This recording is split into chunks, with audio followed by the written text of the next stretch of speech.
Olá, sejam todos bem-vindos a mais esta reflexão do Evangelho de Jesus. Hoje estudaremos juntos o tema Muitos os chamados, poucos os escolhidos, especialmente o item 13 do capítulo 18 do Evangelho segundo o Espiritismo, será dado àquele que tem. Nesse item consta a psicografia de um espírito amigo dada em Bordeaux em 1862. Trata de uma passagem do Evangelho de Mateus. No capítulo 13 encontraremos a seguinte epígrafe: Seus discípulos se aproximando lhe disseram: Por que falais por parábolas? E lhes respondendo disse Jesus: É porque vos foi permitido conhecer o reino dos céus, mas quanto a eles não lhes foi permitido. Pois a todo aquele que já tem será dado ainda mais e ficará na abundância. Mas a aquele que nada tem, dele será retirado até mesmo o que tem. Eis porque vos falo por parábolas, porque ao ver nada veem, ao ouvir nada entendem nem compreendem. E a profecia de Isaías neles se cumpre quando disse: Escutarei com os vossos ouvidos e não entendereis, olharei com os vossos olhos e não vereis. Jesus compunha as suas parábolas com os hábitos mais comuns da vida e as adaptava aos costumes e ao caráter de quem falava. Sendo Jesus o construtor deste planeta, espírito superior que é, poderia usar a linguagem que quisesse para traçar o roteiro de felicidade para todos nós. As parábolas utilizadas por Jesus são muito atraentes para as pessoas que enxergam a vida material apenas como uma fase da vida do espírito imortal. As parábolas são muitas vezes ininteligíveis quanto ao sentido se forem interpretadas do ponto de vista dos interesses da vida material. Quando se fala em reino, refere-se às leis divinas, poder superior. A maioria delas tem por objetivo desenvolver nas pessoas a ideia espiritual, da vida espiritual e as responsabilidades perante as leis divinas. Não é preciso ter primores intelectuais nem erudição vaidosa para compreendê-las. Jesus indica a humildade como condição à compreensão. No capítulo 10 do Evangelho de Lucas, encontramos a explicação do Mestre na seguinte oração: Louvo a ti, ó Pai, pois ocultaste essas verdades aos sábios e cultos e as revelaste aos pequeninos, referindo-se aqui aos humildes, os pequeninos. Quanto à parte por que vem do nada vem, Jesus cita ali a profecia de Isaías. Jesus falava a respeito do reino dos céus, da vida espiritual. A reencarnação é um compromisso de renovação de nossa vida. Entretanto, por vezes, somos tentados pelo menor esforço, tentados a atender aos interesses materiais usando o plano espiritual, afastando-nos das responsabilidades assumidas. Já falava João Batista, pregando no deserto da Judéia, dizendo: Arrependei-vos, porque é chegado o reino dos céus.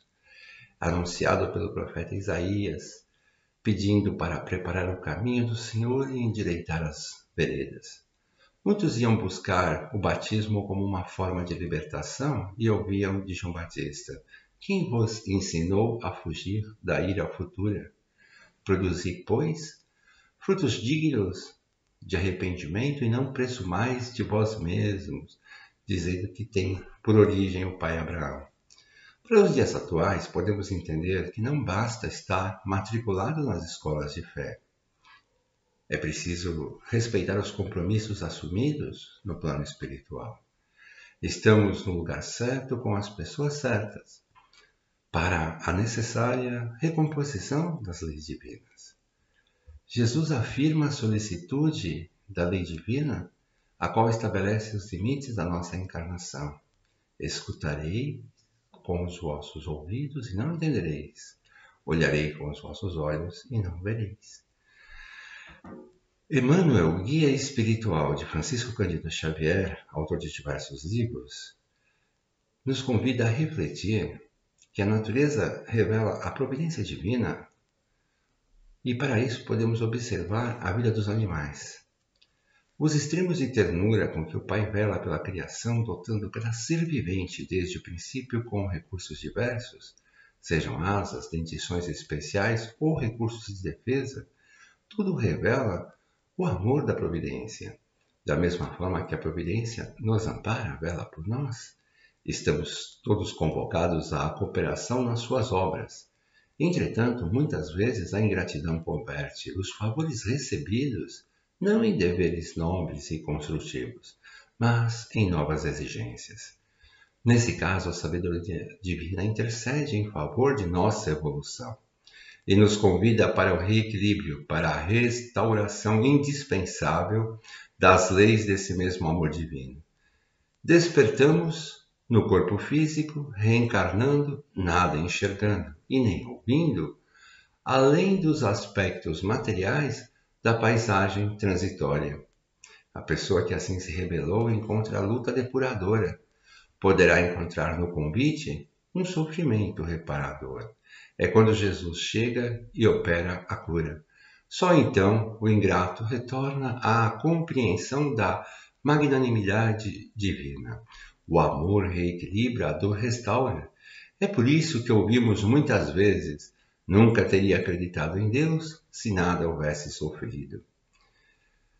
Nosso amigo espiritual continua o esclarecimento sobre o trecho. Escutarei com vossos ouvidos e não entendereis, olharei com os vossos olhos e não vereis. Recorda a advertência de Jesus: tende muito cuidado com o que ouvis, porquanto usarão para convosco da mesma medida que vos houverdes servido para medir os outros. Contamos mais uma vez com o auxílio de Emmanuel, que elucida. Para o selvagem da floresta, o paraíso é um céu de caça abundante. Para a pessoa de religião sectária, o céu pertence exclusivamente a ela e aos seus afeiçoados. No entanto, podemos reconhecer que nosso mundo e os círculos celestiais que nos rodeiam são apenas departamentos do universo. Na experiência diária, vemos as situações externas sendo retratadas no nosso interior, segundo o material de reflexão da própria consciência. Se perseveramos na cólera, todas as forças em torno de nós parecerão iradas. Se preferimos a tristeza, anotaremos o desalento em cada trecho do caminho. Se duvidarmos de nós mesmos, ninguém confiará em nosso esforço. Habituados aos atritos, será difícil vivermos em paz conosco mesmos. Respiramos nas faixas superiores ou inferiores, torturadas ou tranquilas, em que colocamos a própria mente. E no ambiente que nos compraz, viveremos com os gênios que invocarmos. Habituados ao repouso, atrairemos o descanso em todos os tons e matizes, e assim como atentos ao trabalho, encontraremos 1000 recursos para servir. Em torno de nossos passos, a paisagem será sempre a nossa apreciação daquilo que pensamos dela, porque, à mesma medida que aplicarmos à natureza, obra viva de Deus, a natureza igualmente nos medirá. Lembremos de orar sempre pela verdadeira felicidade, pedindo ao Senhor que nos ensine a orar sem esquecer o trabalho, a servir sem perguntar até quando, a sofrer sem magoar seja quem for, a progredir sem perder a simplicidade, a escutar sem corromper os assuntos, a falar sem ferir, a ajudar-nos, sobretudo, a reconhecer que a nossa maior felicidade será há de cumprir os desígnios superiores das leis divinas. Meditemos nesses grandes ensinamentos que parecem paradoxais, parecem mesmo contrários à justiça. Para aquele que tem, mais se dará, e ele ficará na abundância. Entretanto, a aquele que não tem, mesmo o que tem se lhe tirará. Aquele que recebeu é o que entende o sentido da palavra divina, somente porque esforçou-se para tornar-se digno dela. O amor divino é misericordioso, anima os esforços que tendem para o bem. Mantidos perseverantes, esses esforços atraem as graças do Senhor. Tira-se ao que não tem ou que tem pouco. Tomemos isso como uma antítese figurada. Deus não retira das suas criaturas o bem que haja concedido. Ampliando o entendimento, veremos a sutileza da justiça divina. Não é Deus quem retira daquele que recebeu. É o próprio Espírito que, por ser pródigo e descuidado, ainda não soube conservar o que tem. Aquele que não cultiva o campo e o vê cobrir-se de ervas parasitas, poderá acusar alguém de ter impedido as colheitas que não soube preparar? Jesus aborda esse tema na parábola dos talentos, comparando o reino dos céus com as relações entre um senhor e seus servos. Ao sair de viagem, o senhor confiou os seus bens aos servos. A um deu 5 talentos, a outro 2 e a outro 1 talento. A cada um conforme sua capacidade pessoal. Durante a sua ausência, os servos agiram. O que havia recebido 5 talentos investiu-os e ganhou mais 5. O que recebera 2 talentos ganhou outros 2. Entretanto, o que tinha recebido 1 talento escondeu o dinheiro. Após longo tempo, retorna o Senhor e vai acertar contas com os seus servos. Aos que multiplicaram os talentos, disse o Senhor: muito bem, servos bons e fiéis. Vocês foram fiéis no pouco, muito vos confiarei para administrar. O servo que tinha recebido apenas 1 talento se explicou: Senhor, tive receio e escondi o talento. Toma de volta o que te pertence. Sentenciou-lhe o Senhor. Diz Jesus que o Senhor sentenciou esse servo. Servo mau e negligente, entregue o talento que lhe confiei ao servo que tem 10 talentos. Pois a quem tem mais, lhe será confiado, e possuirá em abundância. Mas aquele que não tem, até o que tem lhe será tirado. Como servo foste inútil, caberá recomeçar seus esforços. Reflitamos em alguns quadros da vida. A quem se consagra ao serviço, mantendo o trabalho, mais progresso. A quem auxilia o próximo, mantendo a fraternidade, mais recursos. A quem respeita o esforço alheio, mantendo a colaboração em favor do bem, mais estima. A quem estuda, mantendo a instrução geral, mais cultura. A quem cultiva a compreensão, mantendo a concórdia, mais clareza. Entretanto, a quem confunde os outros, mantendo a obscuridade, mais sombra. A quem se queixa, mantendo o azedume, mais desânimo. A quem se irrita, mantendo a agressividade, mais desespero. A quem cria dificuldades no caminho dos semelhantes, mantendo obstáculos, mais problemas. Na mesma diretriz, quem se empenha a compromissos, criando dívidas novas, mais deveres. E a quem sobe as obrigações, mantendo novos créditos, mais direitos. Nós todos, os espíritos em evolução, temos algo a planejar e a realizar, a suprimir e aperfeiçoar no mundo de nós mesmos.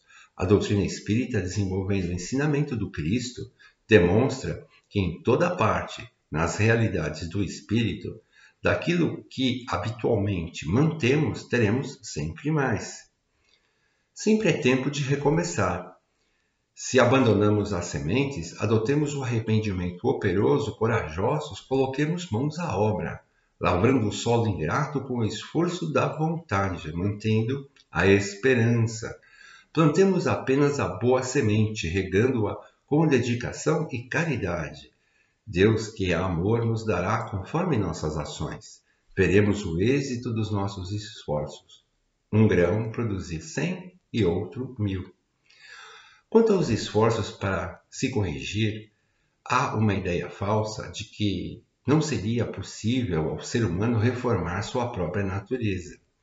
Conforme explica o espírito Hahnemann no capítulo 9 do Evangelho segundo o Espiritismo, diz esse benfeitor que isso não é verdade, que essa ideia é uma consequência do orgulho, o qual faz a pessoa acreditar estar dispensada de empregar esforços para se corrigir, atribuindo tudo ao seu temperamento, justificando a causa de ser como é ao seu organismo. Entretanto, somos espíritos. Logo, o corpo não gera, não cria os vícios. Todas as virtudes e todos os vícios são inerentes ao espírito. Se não fosse assim, onde estariam o mérito e a responsabilidade? Tanto pelo bem que se faça, quanto pelo mal que se possa fazer.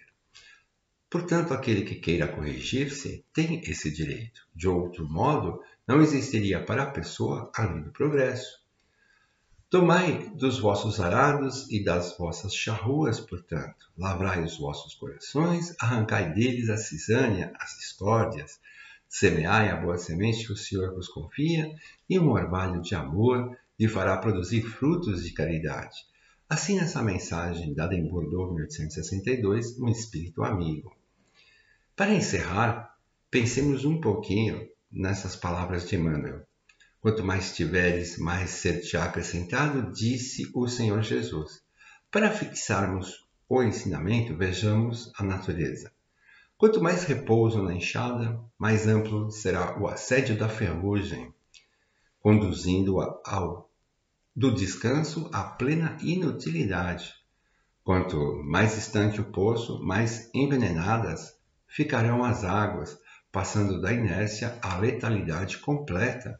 Quanto mais abandonado o fruto amadurecido, mais profunda se lhe fará a corrupção, descendo à imprestabilidade. Eis porque a lei estenderá as forças que exteriorizamos à maneira da lavoura, em cujas atividades cada semente produz em regime de multiplicação. Portanto, quanto mais egoísmo, mais aviltamento. Quanto mais repouso em débito, mais preguiça. Quanto mais vaidade, mais aflição. Quanto mais ciúme, mais desespero. Quanto mais delinquência, mais remorso. Quanto mais erro, mais reajuste. Quanto mais desequilíbrio, mais sofrimento. E da mesma maneira, quanto mais trabalho, mais progresso. Quanto mais boa vontade, mais simpatia. Quanto mais humildade, mais bênçãos. Quanto mais bondade, mais triunfo. Quanto mais serviço, mais auxílio. Quanto mais perdão, mais respeito. Quanto mais amor, mais luz.